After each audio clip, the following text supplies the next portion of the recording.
ബിസ്മില്ലാഹിർ റഹ്മാനിർ റഹീം. ഇമാം ഇബ്നുൽ അസാക്കിർ തന്റെ താരീഖിൽ ഉദ്ധരിച്ചൊരു ഹദീസ്, ഇമ്രാൻ ഇബ്നു ഹുസൈൻ എന്ന് പറയുന്ന സഹാബി റളിയല്ലാഹു അൻഹു, വളരെ പ്രമുഖനായൊരു സഹാബിയാണ് അദ്ദേഹം ഒരിക്കൽ വന്ന് ഖുദൈഫ റളിയല്ലാഹു അൻഹുവിനോട് ചോദിക്കുന്നുണ്ട്, ഹൽ അന മിനൽ മുനാഫിഖീൻ, ഞാൻ മുനാഫിഖീങ്ങളിൽപ്പെട്ട ആളാണോ? അപ്പോൾ നബി സല്ലല്ലാഹു അലൈഹി വസല്ലം തങ്ങളുടെ രഹസ്യ സൂക്ഷിപ്പുകാരനാണ് ഖുദൈഫ റളിയല്ലാഹു അൻഹു. പല രഹസ്യങ്ങളും നബി അദ്ദേഹത്തോട് പറഞ്ഞിട്ടുണ്ട്.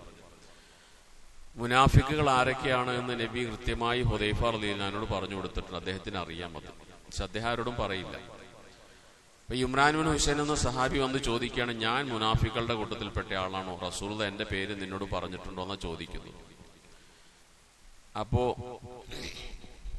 ഖുദൈഫ റളിയല്ലാഹു അൻഹു അദ്ദേഹത്തോട് ചോദിച്ചു, ഹൽ തുസല്ലി ഇദാ ഖലൗത, നീ ഒറ്റയ്ക്കായിരിക്കുമ്പോൾ നിസ്കരിക്കാറുണ്ടോ? ആളുകളുടെ മുന്നിൽ വെച്ചാണോ നിസ്കരിക്കാറുള്ളത്, അത് ആളുകളൊന്നും കാണാത്ത അവസ്ഥയിൽ ഒറ്റയ്ക്ക് നിസ്കരിക്കാറുണ്ടോ എന്ന് ചോദിച്ചു.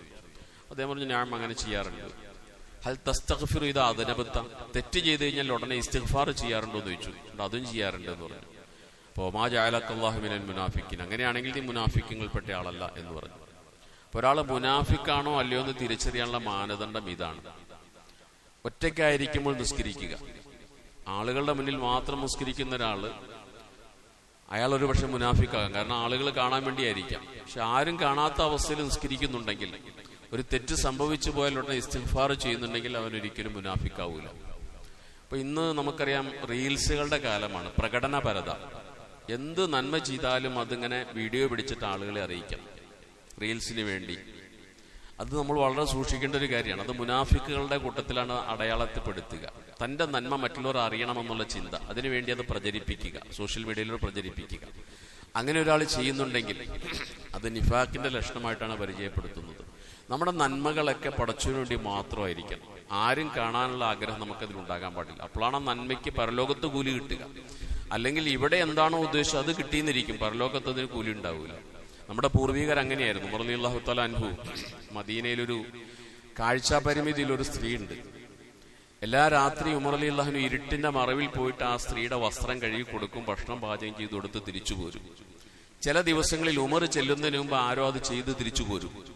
ഉമറിന് ഇത് ആരാണെന്ന് അറിയണം, എന്നേക്കാൾ മുമ്പ് ആരാണ് ഇത് ചെയ്തിട്ട് പോരുന്നത്. ഒരു ദിവസം അദ്ദേഹം ഇങ്ങനെ ഇരുട്ടത്ത് മറഞ്ഞിരുന്ന് നോക്കുമ്പോൾ അത് ചെയ്യുന്നത് അബൂബക്കർ റളിയല്ലാഹു അൻഹു, അദ്ദേഹം ഖലീഫയായിരിക്കുന്ന സമയത്ത്. അപ്പൊ തന്റെ ഈ നന്മ ആരും അറിയരുതെന്ന് ആഗ്രഹിക്കുകയാണ്. നമ്മളാണെങ്കിൽ അത് വീഡിയോ പിടിച്ചിട്ട് നാലാളെ അറിയിക്കാൻ വേണ്ടി ശ്രമിക്കും. അവിടെയാണ് ആ നന്മയുടെ പ്രതിഫലം നഷ്ടപ്പെടുക.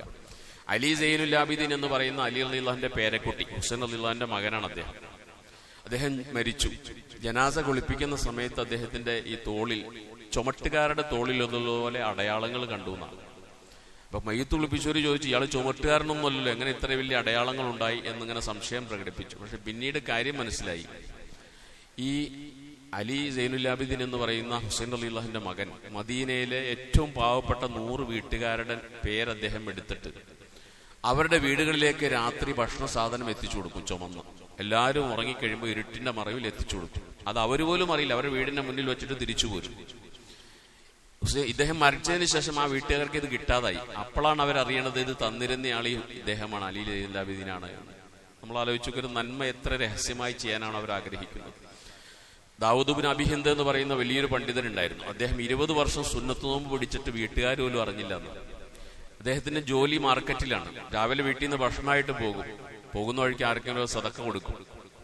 വൈകിട്ട് തിരിച്ചു വന്ന് വീട്ടിൽ നിന്ന് ഭക്ഷണം കഴിക്കും. അപ്പോ വീട്ടുകാർ വിചാരിക്കും കൊണ്ടുപോകുന്ന ഭക്ഷണം കഴിക്കുന്നുണ്ടാകുന്നു, ചങ്ങാടിയിലുള്ളവർ വിചാരിക്കും വീട്ടിൽ നിന്ന് കഴിക്കുന്നുണ്ടാകുന്നു. അദ്ദേഹം 20 വർഷം ഈ രഹസ്യം ആരും അറിഞ്ഞിട്ടില്ല എന്ന്. ചില മഹത്തുക്കളെ കുറിച്ച് പറയുന്നുണ്ട്, അവര് രാത്രി 12 മണിക്ക് എഴുന്നേറ്റ് തഹജ്ജുദ് നിസ്കരിക്കും. പക്ഷെ പതുക്കി ഓതും, ആളുകൾ കേൾക്കാതിരിക്കാൻ. സുബഹിക്ക് തൊട്ട് മുമ്പ് ഉറക്കി ഓതും, ഞാൻ ഇപ്പോഴേ എഴുന്നേറ്റുള്ളൂ എന്ന് ആളുകൾ അറിയാൻ വേണ്ടിയിട്ട്. ഖുർആൻ ഓതിക്കൊണ്ടിരിക്കും, ആരെയും വന്നു കഴിഞ്ഞാൽ ഖുർആൻ മൂടി വെക്കും. ഓതുകയായിരുന്നു എന്ന് മറ്റുള്ളവർ അറിയാതിരിക്കാൻ വേണ്ടി അത് മൂടി വെക്കും. ഇങ്ങനെയൊക്കെ നന്മകൾ രഹസ്യമാക്കി സൂക്ഷിക്കുമ്പോഴാണ് നന്മയ്ക്ക് പടച്ചോണ്ടെടുക്കൽ കൂലി ഉണ്ടാകുക. അല്ലെങ്കിൽ പ്രകടനപരതയ്ക്ക് വേണ്ടിയാ ചെയ്യുന്നെങ്കിൽ ഇവിടെ അത് കിട്ടും, പക്ഷെ അള്ളാഹുവിന്റെ അടുക്കൽ ആ നന്മ നഷ്ടപ്പെടും. അത് മുനാഫിഖിന്റെ അടയാളവുമായിട്ടാണ് ഇവിടെ പരിചയപ്പെടുത്തപ്പെടുന്നത്. അള്ളാഹു തആല നമ്മളെയൊക്കെ യഥാർത്ഥ മുഅ്മിനീങ്ങളിലും മുത്തഖീങ്ങളിലും പെടുത്തി അനുഗ്രഹിക്കുമാറാകട്ടെ. സുബ്ഹാനല്ലാഹി വബിഹംദിഹി സുബ്ഹാനക്കല്ലാഹു വബിഹംദിഹി അഷ്ഹദു അല്ലാ ഇലാഹ ഇല്ലാ അൻത അസ്തഗ്ഫിറുക വഅതൂബു ഇലൈക്. അസ്സലാമു അലൈക്കും.